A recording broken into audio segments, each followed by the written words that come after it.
This video is just a short reminder about the reactions of alkenes. So if you remember, an alkene has a double bond between two carbons, and it's this double bond position which reacts. And alkenes do addition reactions. You add the other reagent to the alkene across the double bond to give one product only.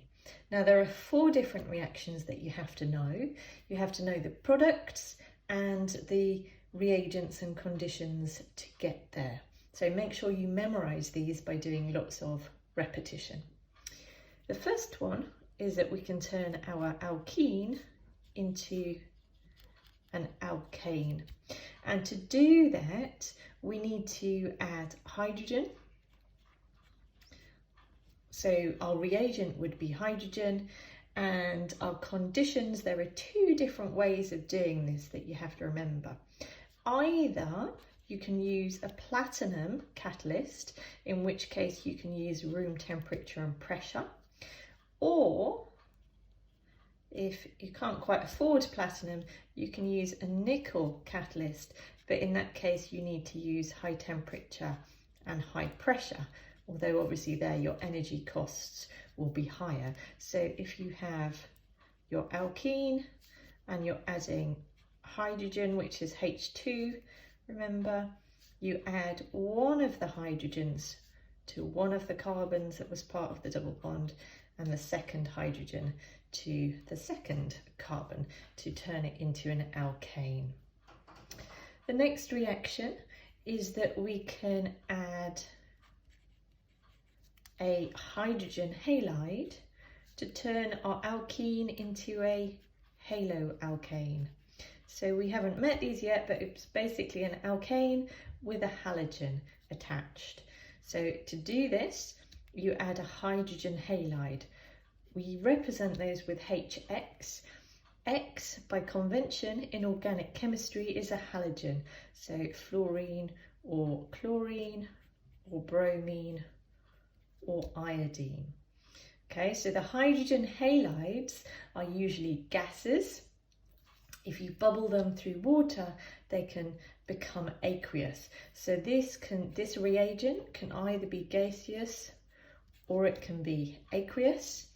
And generally this reaction occurs at a room temperature and pressure. So you don't need any special conditions to make this occur.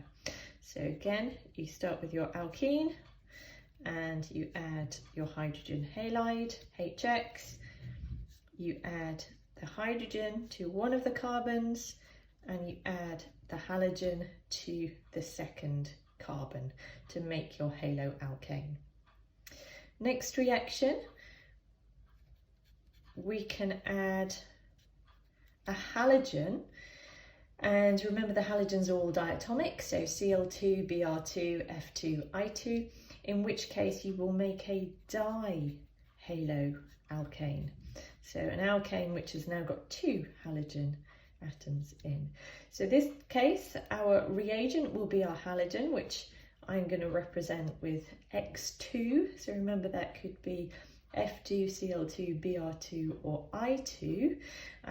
Of those, it's the bromine that is most common. And in fact, remember, this is the test for an alkene. Add bromine water and it will turn from orange to colourless if there is an alkene present. So we've got our halogen as our reagent. Our conditions are simply room temperature and pressure. So again, no special conditions required. And you're going to add one halogen to one of the carbon atoms and the other halogen atom to the second carbon atom. The last reaction is that we can turn our alkene into an alcohol. And to do this, we add as our reagent water, although generally it's in the form of steam. So water is H2O, but sometimes here it thinks it's better to think of it as HOH. Okay, so water as HOH, because that's how it ends up adding. And again, there are two different ways to do this for our conditions. Either you can use a phosphoric acid catalyst, which is H3PO4, in which case you need high temperature and high pressure, or you can use concentrated sulfuric acid, which is H2SO4, and then add your water. Okay, so two different ways. You have to know both of them. And in this case, we start with our double bond. We add water, which is our HOH. So you can see that one of the carbons has the H added and the other has the OH added. Now just be careful when you're drawing your alcohol that the bond goes between the carbon and the O and not the carbon and the H, or kind of somewhere in the middle. The covalent bond, remember, is between this carbon and this oxygen. There is a covalent bond between the O and the H here.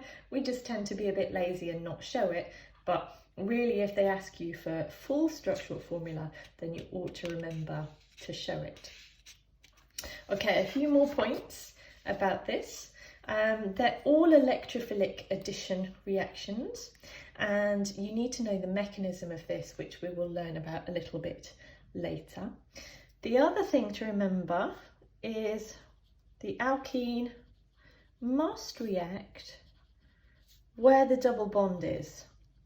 Okay, so if you've got, for example, in skeletal formula, if you've got your double bond between carbons 1 and 2, it's always going to react at those positions. So if I were, for example, to test for the presence of an alkene group using my bromine water, I would end up with 1 bromine on carbon 1 and 1 bromine on carbon 2. So I could never have 1 bromine on carbon 1 and 1 on carbon, 4 or 5. That's just not possible. The other thing that they sometimes ask you that you need to remember is if you have multiple double bonds in the same molecule, they will all react in the same way. So this sometimes confuses people and they say, well, I don't know what's going to happen, but if you had a diene and you reacted them, say, with hydrogen, you would need 2 lots of hydrogen to saturate this molecule, and you would turn it into an alkane. So one clue they sometimes give you in the question is they might say, draw the product when this alkene or diene reacts with excess hydrogen, and both positions will react. And also, I've just kind of included here an example of something to take note of. When you're doing skeletal, if you're turning an alkene into an alkane, remember that the hydrogens aren't shown, so literally all you can see is that the double bonds disappear. So I've covered that point there. Another point is, remember with an alkene, because of the sigma and the pi bond, because you can't rotate the pi bond, you can have E or Z stereoisomers.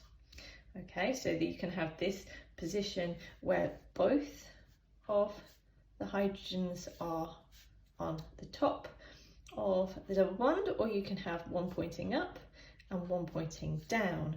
So this one is our Z isomer and this one is our E isomer, and they are different stereoisomers. They're different molecules to each other. If we then reacted that with, let's say, water, so we'd have H on one and the OH on the other, actually both molecules, both of the Z and E isomers would make the same thing, because remember now we've got a single bond, it can rotate. So it doesn't matter whether our original a CH3 group was pointing upwards or downwards, because this single bond can now rotate, it doesn't make a difference. So both of these stereoisomers would give the same product.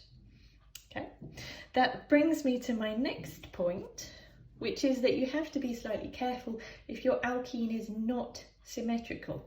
So in this example here, the double bond is in the middle of the molecule and there's one CH3 either side. So when I added the water, I put effectively, this was my extra H that I added here from the water, and this was the OH. I could have added it the other way round. So I could have put my OH here and my H here. But actually, can you see that those are exactly the same thing? I've just drawn them. If I flip them, it's the same molecule. And that's because my double bond is exactly in the middle. If my double bond isn't exactly in the middle, so if I put it there instead, and I add water, so now I've got two possibilities. So I can add the H there and my OH on this position. So now my OH is on carbon number 2. Or I can add it the other way around and I can put my OH on carbon 1 and my extra H, which remember in skeletal we wouldn't normally show, I'm just putting it in to illustrate the point, is on carbon 2. So these are now different alcohols because your OH is on carbon 1 or your OH is on carbon 2. So you can get different products if your double bond is not exactly in the middle of the molecule. So lots of little kind of bits to watch out for that they don't trip you up.